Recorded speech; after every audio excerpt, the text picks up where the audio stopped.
नर्मदा बचाओ आंदोलन। नर्मदा बचाओ आंदोलन क्या था? विकास का मतलब सिर्फ बड़ी परियोजना नहीं होती है, बल्कि लोगों के अधिकार और पर्यावरण का संरक्षण है। आज ये हमारा टॉपिक रहेगा। इस टॉपिक में नर्मदा बचाओ का एक गहन विश्लेषण किया जाएगा। इसका मुख्य उद्देश्य होगा मेन ऑब्जेक्ट, चेंज क्या क्या थे ये देखेंगे। नर्मदा परियोजना के लिए जो आंदोलन हुआ है वो क्या क्या था वो देखा जाएगा।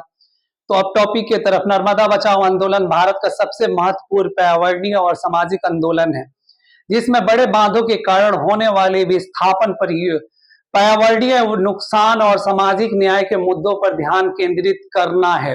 नर्मदा बचाओ आंदोलन का परिचय अगर देखा जाए, इंट्रोडक्शन देखा जाए तो नर्मदा बचाओ आंदोलन 1985 में नर्मदा नदी पर बनाए जा रहे बांधों के खिलाफ शुरू हुआ था। इसका नेतृत्व प्रसिद्ध सामाजिक कार्यकर्ता मेघा पाटकर ने किया था। मुख्य उद्देश्य, मेन ऑब्जेक्ट क्या है इसका? बड़े बांधों के निर्माण से होने वाले विस्थापन को रोकना है, पर्यावरणीय क्षति और जैव विविधता के नुकसान को कम करना होता है, प्रभावी लोगों को उचित पुनर्वास रिहैबिलिटेशन सुनिश्चित करना है। इंदिरा सागर बांध मध्य प्रदेश में स्थित है और सरदार सरोवर बांध कहां पे स्थित है आप लोग को पता होना चाहिए, गुजरात में। नर्मदा परियोजना और उसकी पृष्ठभूमि, background of the Narmada reverse. Narmada नदी, नर्मदा रिवर्स का जो है अगर हम देखें पॉइंट तो उसमें क्या देखा जाएगा? पहला पॉइंट इसमें ये भी आप लोग को जो है ना लिखना पड़ेगा। पहला पॉइंट में नर्मदा नदी भारत की सबसे महत्वपूर्ण नदियों में से एक है, जो मध्य प्रदेश, गुजरात और महाराष्ट्र में बहती है। किन किन राज्यों में बहती है? मध्य प्रदेश, गुजरात और महाराष्ट्र, तीन हो गया, तीन स्टेट हो गया। सरदार सरोवर परियोजना सेकंड पॉइंट में आप आइए। सरदार सरोवर प्रोजेक्ट्स में 1961 में शुरू हुई इस परियोजना का उद्देश्य सिंचाई, बिजली उत्पादन और पानी के कमी को आपूर्ति करना है, जो यहाँ पे है सरदार सरोवर परियोजना। समझे आप लोग? इसमें सेक्टर सरोवर प्रोजेक्ट का जो है मेन इंपॉर्टेंट पॉइंट ये रहा। कब चालू हुआ था? 1961 में हुआ था और इसका उद्देश्य क्या था? सिंचाई, बिजली उत्पादन और पीने के पानी के लिए आपूर्ति करना था। लेकिन इसका कारण लाखों लोग विस्थापित हुए और पर्यावरण को भारी नुकसान भी हुआ था। इन्वायरमेंट भी पॉल्यूटेड हुई थी और जो है लोग भी वहां से विस्थापित हुए थे। और इसके चलते जो है ना आंदोलन का रुख लिया गया था। आंदोलन के प्रमुख पहलू थे क्या थे? की एस्पेक्ट ऑफ द मोमेंट, सामाजिक मुद्दे, सोशल इश्यू को सबसे पहले उठाया गया था। विस्थापन, डिस्प्लेसमेंट की बातें कही गई थी। लाखों आदिवासी और ग्रामीण अपनी भूमि और आजीविका से वंचित हो गए थे, मतलब वहां से छोड़ के हटना पड़ा था ग्रामीणों को। उनकी संस्कृति, परंपरा और जीवन शैली खतरे में पड़ गई थी। ये भी पॉइंटेड होना चाहिए। Be to noted this pointed. पुनर्वास की कमी, लेक ऑफ रिहैबिलिटेशन की भी यहाँ पे सबसे बड़ी प्रॉब्लम थी। विस्थापितों की जो है ना यहाँ पे स्थापित कैसे किया जाए। प्रभावित लोगों के उनके अधिकारों और मुआवजे से वंचित रखा गया था। मुआवजा भी नहीं मिला था उनका, लैंड का, उनका घर का, उन जंगलों का, खेतों का, जंगले भी इसमें बहुत ज्यादा हरास हुए थे। पर्यावरणीय मुद्दे, इन्वायरमेंटल इशू क्या थे? जंगल और जैव विविधता को नुकसान पहुंचा था बड़े पैमाने पर। बांधों के निर्माण के कारण हजारों हेक्टेयर वन क्षेत्र डूब गए थे और जंगली जीव जंतु और पारिस्थितिकी तंत्र पर प्रतिकूल प्रभाव पड़ा था। आप लोग को ये होना चाहिए। और इसमें जाहिर सी बात है कि जब जहां पे डैम बनाया जाएगा, बड़ा बांध बनाया जाएगा, वहां तो पर्यावरण, इन्वायरमेंट जो बोला जाए वो पॉल्यूटेड तो होगा ही, प्रदूषण तो फैलेगा और लोग भी विस्थापित होंगे ही। जल जीव जंतुओं पे भी इसका जो है बोला जाए विपरीत, अनुकूल जो बोला अनुकूल प्रभाव नहीं पड़ेगा, विपरीत प्रभाव पड़ेगा, याद रखिएगा। तो नर्मदा बचाओ आंदोलन में अगर देखा जाए तो जल संसाधन का आसान वितरण, बांधों से लाभ केवल कुछ क्षेत्रों तक सीमित है। आंदोलन का तरीका, मेथड्स ऑफ द प्रोटेस्ट। अब यहाँ पे जो है आंदोलन का जो मेथड था वो अलग तरीका से अपनाया गया था। घटना और प्रदर्शन, sit ins and the protest का भी सहारा लिया गया था। मेघा पाटकर के नेतृत्व में शांतिपूर्ण ये आंदोलन हुआ था और जल सत्याग्रह चलाया गया था। जैसे सत्याग्रह गांधी जी ने चलाया था, उसी का जो है ना मेघा पाटकर ने आह्वान किया था और जल सत्याग्रह, वाटर सत्याग्रह का भी जो है अपना अडॉप्ट किया और उन्होंने किया भी इस पे। प्रदर्शनकारियों पानी में खड़े होकर बांधों का विरोध करते थे और कानूनी लड़ाई लीगल बैटल्स के लिए कहा। क्या क्या आंदोलनकारियों ने सुप्रीम कोर्ट में याचिका भी दायर की थी। पीआईएल भी डाला उन्होंने वहां पे सुप्रीम कोर्ट में एससी में। आंदोलनकारियों का प्रभाव, आंदोलन का प्रभाव क्या पड़ा था।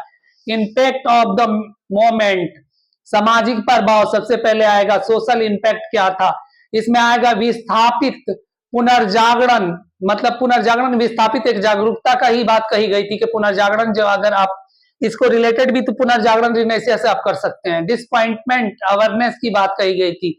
यह आंदोलन बड़े पैमाने पर विस्थापना और इसके सामाजिक प्रभावों को राष्ट्रीय और अंतरराष्ट्रीय स्तर पर उजागर करने में सफल रहा था। ये मोमेंट इंटरनेशनल जो है ना, ये बोला जाए एक घटना बन गई थी, मतलब एक तरह से इंटरनेशनल इश्यूज उस टाइम पे आया हुआ था और काफी चर्चा में रहा। ये नर्मदा उसके बाद वर्ल्ड फेम की नदी हो गई एक तरह से देखा जाए तो। इसमें महिलाओं और आदिवासियों की भूमिका मेन थी। महिलाओं और आदिवासी समुदायों ने इस आंदोलन में अग्रणी भूमिका निभाई थी। पता है आदिवासी लोग कहाँ रहते हैं, वो तो जंगल में रहेंगे, ट्राइबल पीपुल, जाहिर सी बात है, और उनका जंगल ही विनाश हो रहा है। उनका जो है, जहाँ पे जो नर्मदा है वहां पे जंगल है और वहां पे उनकी सिंचाई के लिए, उनके स्टेबल जीविका के लिए वो सब सारा खत्म हो गया, तो जाहिर सी बात है वो लोग भाग लेगा ही लेगा। अब समझ गए। इसमें जो है ना, अब इसमें अगला पॉइंट अगर हम देखेंगे तो इसमें हम देखेंगे जो है आपको कि इन्वायरमेंटल अगर इम्पैक्ट की बात कहेंगे तो समझ गए आप। पर्यावरणीय प्रभाव को, बड़े बांधों को पर्यावरणीय नुकसान पर ध्यान आपतित किया गया और टिकाऊ विकास, सस्टेनेबल डेवलपमेंट की जागरूकता पर बल दी गई थी।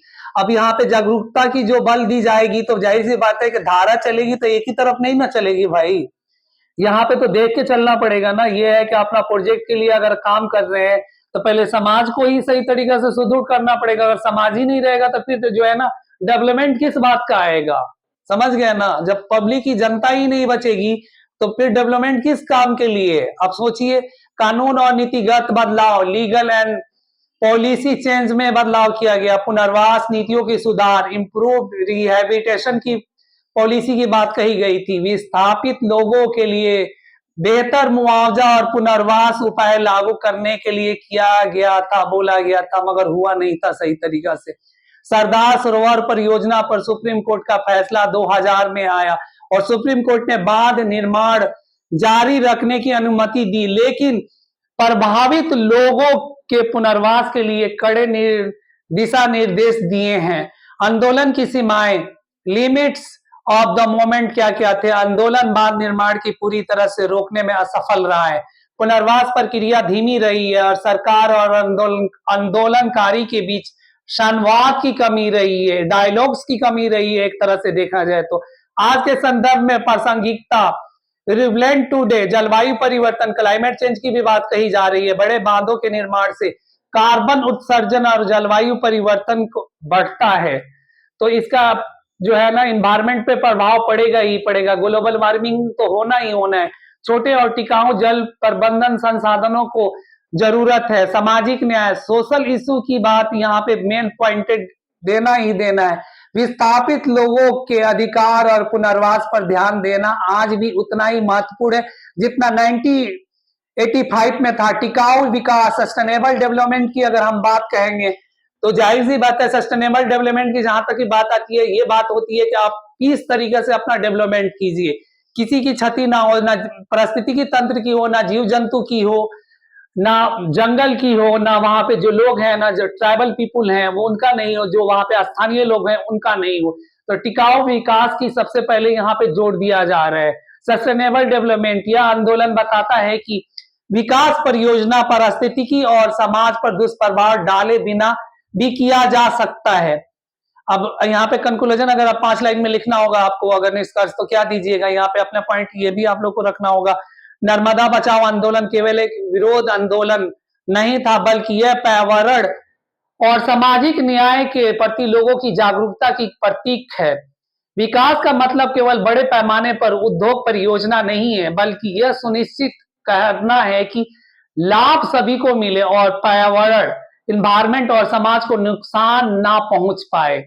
यह आंदोलन हमें ये सिखाता है कि सामूहिक प्रयासों से न केवल पर्यावरण इन्वायरमेंट की रक्षा की जा सकती है, बल्कि समाज के हाशिए पर रहने वाले लोगों के अधिकार